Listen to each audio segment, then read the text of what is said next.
महल में लेकर जाते हैं, चरण पकाते हैं। सुदामा को नहलाया धुलाया, नए कपड़े पहनाए। जब सुदामा आराम से बैठ गए तो भगवान की रानी पटरानियां आशीर्वाद लेने आई। 5, 10 हुई, 15 हुई, 20 हुई, तब तक सुदामा मुंह से आशीर्वाद दे रहे। लेकिन जैसे ही रानियों की संख्या 50-100 हुई, सुदामा का मुंह दुखने लगा। फिर सुदामा हाथ से आशीर्वाद दे रहा। जैसे ही रानी पटरानियों की संख्या 500 हुई, सुदामा का हाथ दुखने लगा। फिर मुंह हिला के आशीर्वाद दे रहा। जैसे ही संख्या 1000 के लगभग पहुंचे, सुदामा की गर्दन भी दुखने लगी। सुदामा कन्हैया से कहने लगा, कन्हैया ये इतनी रानियां किसकी हैं? कन्हैया बोला, ये सारी मेरी, अभी तो थोड़ी आई है, पूरी 16,108 है। सुदामा कहने लगा, सारियों को एक साथ बुला लो, एक ही साथ आशीर्वाद दे दो। सुदामा जी सभी रानियों को, पटरानियों को, सबको आशीर्वाद देते हैं। रात्रि के समय सुदामा जी जब आराम कर रहे तो भगवान कृष्ण सुदामा से पूछते हैं, सुदामा तुम्हारा ब्याह हो गया क्या? सुदामा कहता, हो गया। कन्हैया मजाक करते कि तुमने मुझे अपने ब्याह में बुलाया नहीं। सुदामा कहते, रे मेरा तो एक ब्याह हुआ, नहीं बुला पाया। तेरे तो 16,108 हुए, तुमने मुझे किसी में भी नहीं बुलाया। भगवान कृष्ण और सुदामा जी बड़ी हंसी मजाक करते हैं, पुरानी बातों को याद करते हैं। फिर भगवान कृष्ण कहने लगे, सुदामा घर में भाभी है, भाभी ने कुछ तो मेरे लिए भेजा होगा। सुदामा ने भगवान के ऐश्वर्य राजपाट को देख करके मन में सुदामा सोचता है कि 4 मुट्ठी चावड़े में क्या भगवान कृष्ण को खिलाऊं, मेरे कन्हैया को खिलाऊं। तो उन चावलों की पोटली को छुपाने लगे। भगवान कृष्ण ने देख लिया, वो पोटली सुदामा के पास छीनते। जैसे ही पोटली खोलने लगी कि पोटली फट गई। ठाकुर जी ने एक मुट्ठी भरी, एक मुट्ठी चावल खाए, एक लोक का राज दे दिया। जैसे ही दूसरी मुट्ठी खाने लगे कि रुक्मणी ने हाथ पकड़ के रोक लिया। प्रसाद में सबका हक होता है। सभी रानी पटरानियों ने वो चिवड़े, वो चावल बांट करके खाए। तो महाराज भगवान कृष्ण सुदामा से पूछते हैं कि सुदामा घर परिवार में सब कुछ ठीक ठाक चल रहा है ना? देखिए यहाँ पर सुदामा ने अपनी गरीबी की बात, दरिद्रता की बात कन्हैया से नहीं बताई। सुदामा ने कहा, कन्हैया तेरी कृपा से सब मौज है, आनंद है। उधर भगवान ने विश्वकर्मा को आदेश दिया कि रातों रात सुदामा के यहाँ द्वारिका जैसी नगरी बना दो। विश्वकर्मा ने रात ही रात में सुदामा के यहाँ द्वारिका जैसी नगरी बना दी। अब भगवान से देखिए, सुदामा ने भी अपनी गरीबी की, दुख की बात नहीं बताई, और भगवान ने जो दिया, भगवान ने वो बात सुदामा को नहीं बताई। कुछ दिन सुदामा वहीं ठहरते हैं। फिर भगवान कृष्ण से कहते हैं कि कन्हैया अब जाना पड़ेगा, विदाई तो लेनी पड़ेगी। सुदामा जी अपनी नगरी को लौटते हैं तो देखते हैं मेरी झोपड़ी कहाँ गई, मेरी ब्राह्मणी कहाँ गई, अरे मेरे बच्चे कहाँ गए, क्योंकि सब जगह महल ही महल खड़े। सुदामा सोचने लगा, कहीं भूल करके मैं फिर से द्वारिका तो नहीं आ गया। सुदामा ने लोगों से पूछा, भैया, अरे भैया ये कौन सी नगरी है? लोगों ने कहा, ब्राह्मण देवता ये तो सुदामापुरी है। सुदामा ने सोचा कोई सुदामा नाम का सेठ होगा, उसकी ये नगरी होगी। सुदामा मुड़ करके वापस जाने लगता है। तभी आरती का थाल लेकर के सुशीला आती है और भगवान अपने पति परमेश्वर सुदामा के चरणों में प्रणाम करती है, उनकी आरती करती है। सुशीला बताती, मैं आपकी पत्नी हूँ, मुझे इतनी सुंदर माता लक्ष्मी ने बना दिया, और जो आप सारा ऐश्वर्य देख रहे हो ये भगवान कृष्ण की ही कृपा। सुदामा जी घर आते हैं और उन महलों को देखकर रोने लगते हैं। सुदामा मन में विचार कर, अरे जब दुनिया देती है, जब दुनिया वाले देते हैं तो नाम छपा छपा कर देते हैं, 10 रुपए में भी देंगे तो दिखा कर देंगे, और जब मेरा कन्हैया देता है तो छुपा कर देता है, पता भी नहीं लगने देता।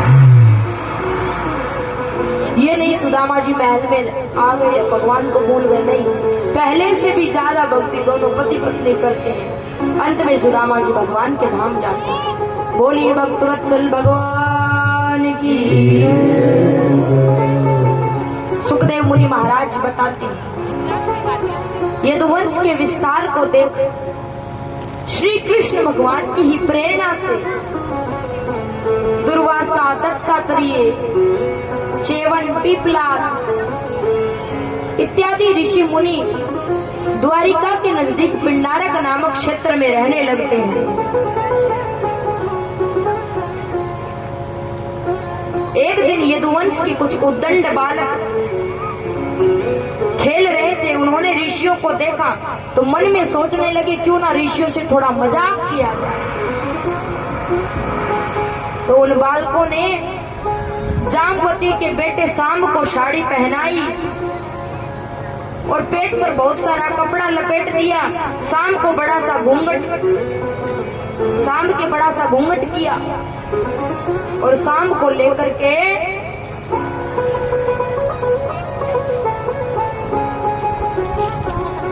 उन ऋषियों के पास आए।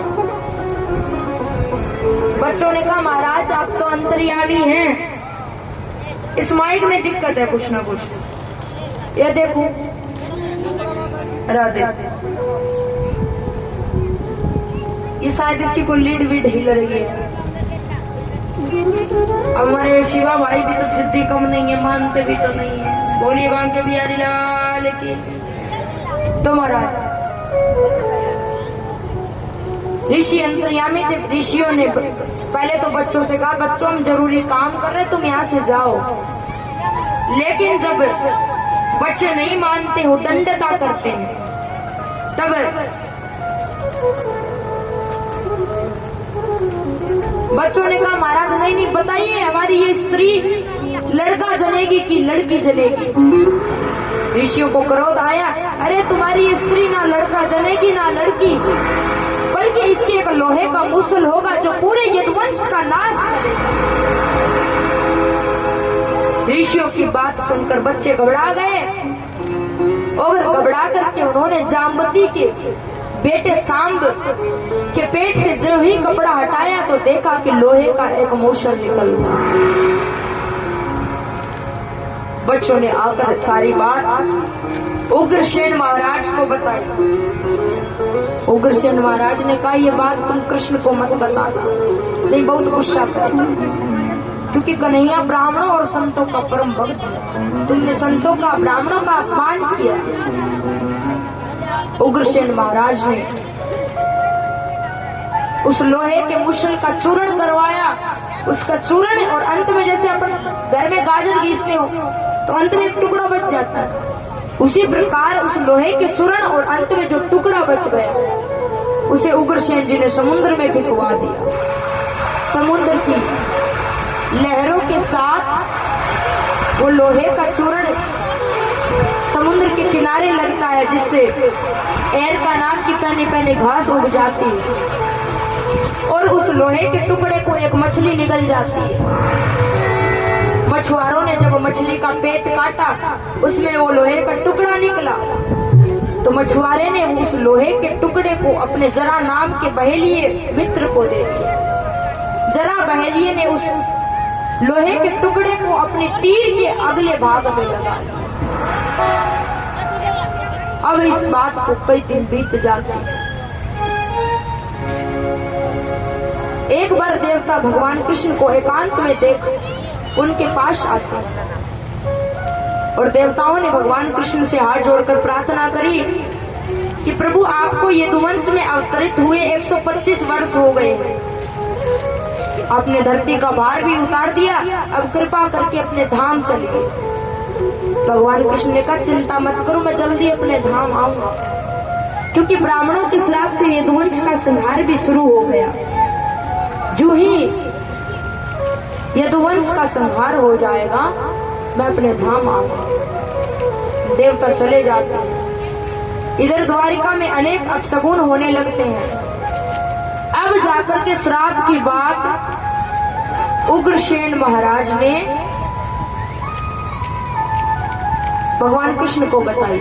आज बड़ी भाग्य की बात है, हमारे गांव ढाणी गारण की पावन भूमि श्री महाकालेश्वर धाम एवं गौशाला में बहुत ही मिलनसार व्यक्तित्व के धनी, बहुत सरल स्वभाव के धनी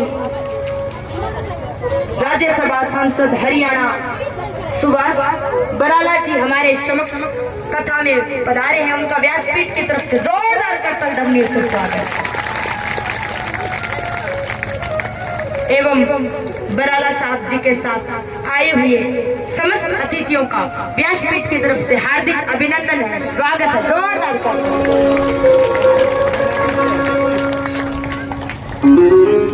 हमारे सुभाष बराला साहब जी हमारे पूज्य गुरुदेव महंत श्री विकास गिरी जी महाराज, इनके पास इनका आना जाना लगा ही रहता है।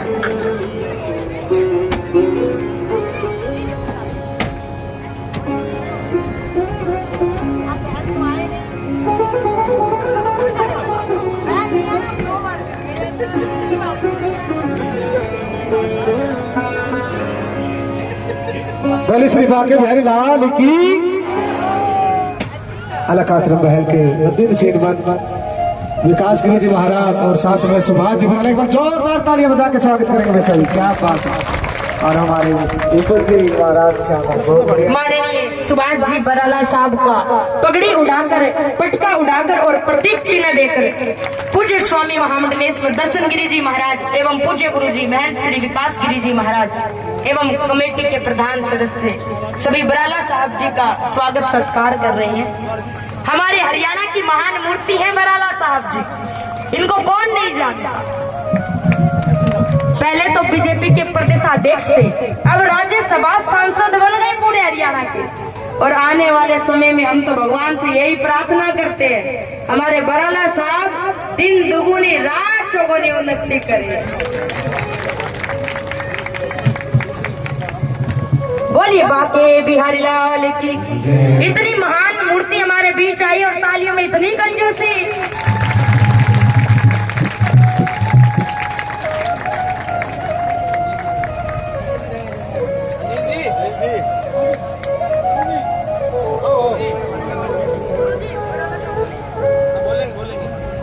माननीय बराला साहब जी से निवेदन है, अगर आप कथा में आए हैं तो मैं आपके लिए कथा को बीच में रोककर आपका 2 मिनट के लिए उद्बोधन, आप सभी ढाणी गारण के लोगों को अपना उद्बोधन दीजिए।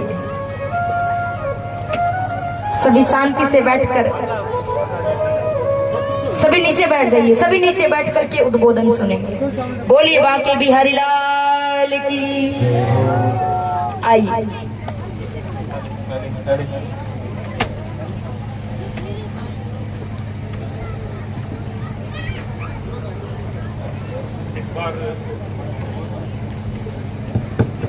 जोर से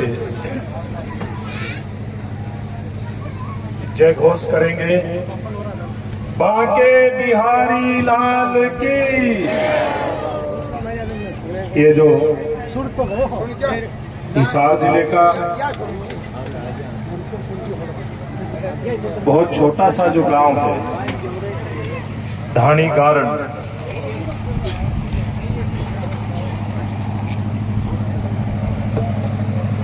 और इस बेशक ये जनसंख्या के हिसाब से गांव छोटा हो, लेकिन हमारी जो सनातन संस्कृति है उस सनातन संस्कृति का झंडा उठाने के मामले में ये मुझे लगता है कि हिसार का छोटा नहीं, ये बड़ा गांव दिखाई देता है। जिस गांव के अंदर सनातन परंपरा का इस प्रकार से जय घोष होता हो। जिस गांव के अंदर सनातन परंपरा को लेकर के चलने वाले, उसका ध्वज उठा करके चलने वाले पूज्य दर्शनगिरी जी महाराज जैसे संत जहां पर विराजते हों, और जिस स्थान पर पूज्य साध्वी को शिकागिरी जी इन जैसी महान विभूति आकर के और समाज का मार्गदर्शन करने का काम करती हो, और साथ में कितने ही संत महापुरुष यहाँ पर पूज्य संत, आप सब लोग जानते हैं कि बहल में महाराज विकासगिरी जी बहल से चल करके आए। अंदर बहुत सारी ऐसी महान विभूतियां विराजित हैं। काकड़ों से महाराज जी आए हैं। ऐसे ऐसे संतों का जहां पर आगमन होता हो, वो वास्तव में वो गांव धन्य है, और उनके जो नागरिक हैं, जो माताएं बहनें हैं, वो वास्तव में पूजा के योग्य हैं। मैं आप सबको शीश झुका करके मैं आप सबको प्रणाम करता हूँ, आप सबका अभिनंदन करता हूँ, आप सबका स्वागत करता हूँ। जय जय श्री राम, जय श्री राम, जय जय श्री राम, जय श्री राम। और जिस प्रकार से महाराज दर्शनगिरी जी ने पिछले साल भी कथा करवाई थी, उससे पहले भी करवाते होंगे, लेकिन मैं तो 2 कथाओं का तो मैं इस बात का गवाह हूं। और साध्वी जी ही शायद पिछली कथा में भी यहाँ पर विराजित हुई थी। एक बात मैं कहना चाहता हूँ, बहुत लंबी बात नहीं कहूंगा, क्योंकि आप लोगों को भी कथा का श्रवण करना है, और हम लोग तो सारा दिन दुनियादारी की बात करते हैं। देखिए यहाँ पर तो बांके बिहारी जी की बात हो रही है, यहाँ पर तो उस ईश्वर से आप लोगों का सीधा कनेक्शन जुड़े, उसकी बात हो रही है। इसलिए मैं आपके और साध्वी जी के बीच में ज्यादा बाधा नहीं बढ़ूंगा, लेकिन एक बात मैं कहूंगा कि भागवत कथा का या अन्य कोई कथा होती है, या संतों का जो प्रवचन होता है, वो सुनने का मौका वो हर किसी को नहीं मिलता। जिसके ऊपर उस परम पिता परमेश्वर का आशीर्वाद होता है, उसी व्यक्ति को मौका मिलता है इस प्रकार की कथा में आकर के आशीर्वाद प्राप्त करने का। और आप सब लोग यहाँ पर जो माताएं बहनें हैं, बुजुर्ग हैं, बच्चे हैं, नौजवान साथी हैं, ये सब भाग्यशाली हैं। आपके भाग्य में लिखा है, इसलिए आप यहाँ पर कथा का श्रवण कर रहे, कथा सुनने के लिए आए हो। और कथा जो सुनेगा तो निश्चित रूप से ये सुनना कभी व्यर्थ नहीं जाता, ये अर्थहीन नहीं होता, हर बात का अर्थ होता है। और आपके जीवन में कथा सुनने से 100% बदलाव आएगा, ये मैं कह सकता हूँ, क्योंकि मेरा भी अनुभव, बेशक हम लोग राजनीति के क्षेत्र के आदमी हैं, लेकिन समाज में सारा दिन घूमते फिरते हैं। तो आप जो भी यहाँ पर कथा सुनने के लिए आए हैं, महानुभाव, माताएं, बहनें, बुजुर्ग, बच्चे, इनके जीवन में जरूर बदलाव आएगा।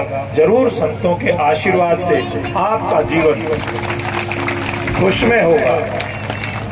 जहाँ एक बात कहते भी है ना साध्वी जी, जहाँ संत वहाँ बसंत, सुना है ना। और बसंत में कैसे चारों ओर हरियाली हरियाली दिखाई देती है, फूल ही फूल दिखाई देते हैं। और बसंत के महीने में तो आपका तो सरसों का एरिया है, सरसों की बिजाई होती है। और बसंत के महीने में सरसों जब ये फूल निकल आते हैं तो कितना गजब का वातावरण दिखाई देता है। तो जब संत यहाँ पर है तो वैसी बसंत आपके लिए है, जहाँ संत वहाँ बसंत। और संत आपके बीच में हमेशा से आते रहे, आपको आशीर्वाद मिलता रहे, ये बात मैं कहना चाहूंगा। और एक बात कह करके मैं अपनी बात को समाप्त करूंगा। राजनीतिक आदमी हूँ, सीधी राजनीतिक बात नहीं करके एक बात जरूर कहना चाहूंगा कि बहुत सारे लोग हमारे जैसे लोग हैं जो राजनीतिक क्षेत्र में काम करते हैं, हमारी संस्कृति को केवल और केवल वोट के लिए वो बिगाड़ना चाहते हैं।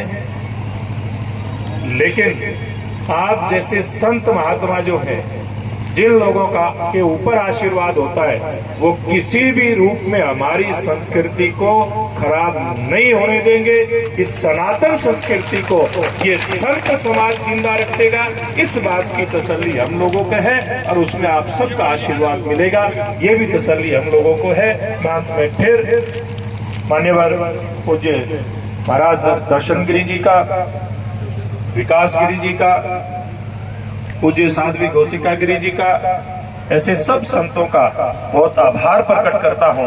तो हम जैसे छोटे से सामाजिक कार्यकर्ता को यहाँ बुला करके इतना जो आशीर्वाद आप लोगों ने दिया है, आपका बहुत बहुत धन्यवाद।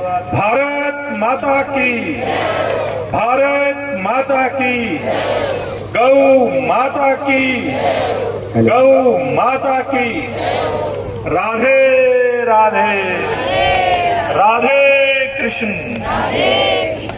धन्यवाद। धन्यवाद माननीय सुभाष बराड़ा जी का बहुत बहुत धन्यवाद।